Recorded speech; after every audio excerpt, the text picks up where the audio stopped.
when they arrested me, him and his team arrested me. Tell him what he did. Yeah, He put a gun to his head. He put a gun to my head and said, Dominic, if you move a fucking muscle, I'm putting your brains on the table. And I'd never forget the line I used. I said, slow down, Moses. I said, I don't even have a fucking piece on me. He said, put your hands on the fucking table. And I mean, he hated me as much as he hated my fucking uncle. He hated my uncle. Because Frank grew up there in Bensonhurst, you know. So he knew that whole fucking scene in Bensonhurst. And it was funny because we met that way.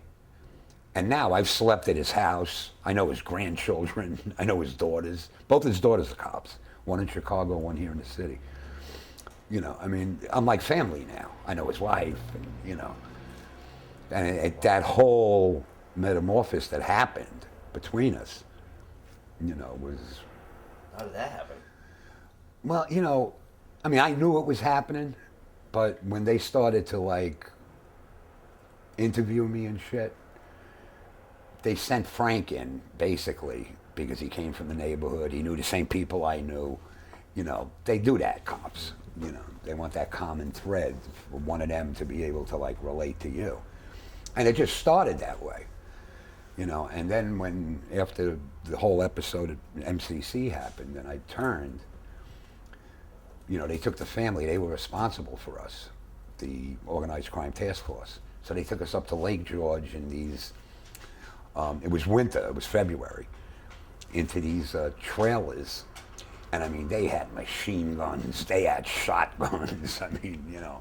And, you know, it was funny because I'd be sitting there talking to Frank and he'd have the fucking weapon over there leaning against the wall and I'd just look at it and he'd go, don't even fucking think of it, you know, kidding around, you know. And today, like, I consider him, like, so close to me, like he's like family to me, you know.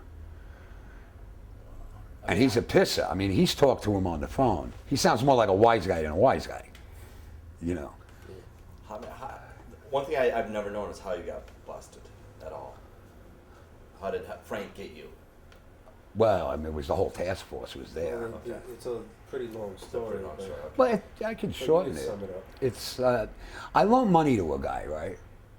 This guy who's a big realtor now in Manhattan, Jeff Winnick. And I was supposed to go in business with him.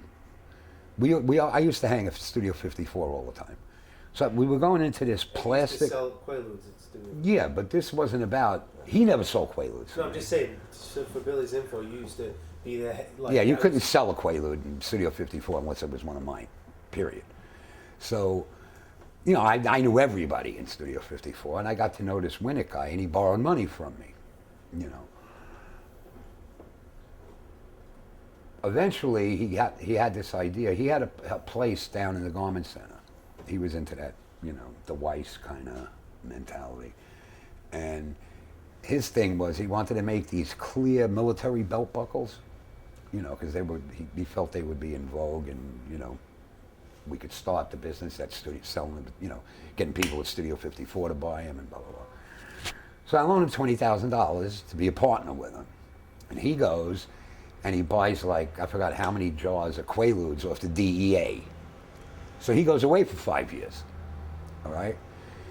In the interim, I split and I'm in California. He gets out of jail. So I say, aha. I get a call from New York. This other Jewish guy, Barry Putash, calls me and says, hey, guess who's out of the joint? I said, who? He said, Winnick. I said, oh, okay. So I brought my penthouse pet of the year with me because I knew his weakness was women, all right? And this escaped killer from Canada, a French Canadian, right, Val, all right? And he escaped from a Canadian max security prison, all right? And I met him because he was trying to collect money off my friends, and they called me and said, we can't handle this fucking guy, you gotta come down here. So I went down there, and me and him really hit it off. So we became partners, all right? So he lived at my house in California, you know. So this was the plan. We're gonna come to New York. Danielle's gonna go up to Winnick's office and make like she's looking for a condo. And she had the mink, she had the penthouse key on, you know. and Val was going to snatch him. All right? So this is like 3 o'clock in the afternoon. I'm staying at the Hilton Hotel on 6th. And they go out, and it worked like a charm, you know. Then Val just told them in the car with a gun to his head. He said, like, you know, you owe this fucking money to Dominick, and we're here to collect the fucking money, and he wants to meet with you. So when it gets, I mean, the mention of my name to this guy, he pees, you know, because I've hung him out his window at the 50th floor where he lived, all right, just because he wouldn't pay me my fucking money. We tied him with bed sheets, hung him out the window. He was a freak with his hair. One day we just went there and just took all his hair off with the clipper, you know, so he was just terrified, you know. So we have a meeting, me and him, all right?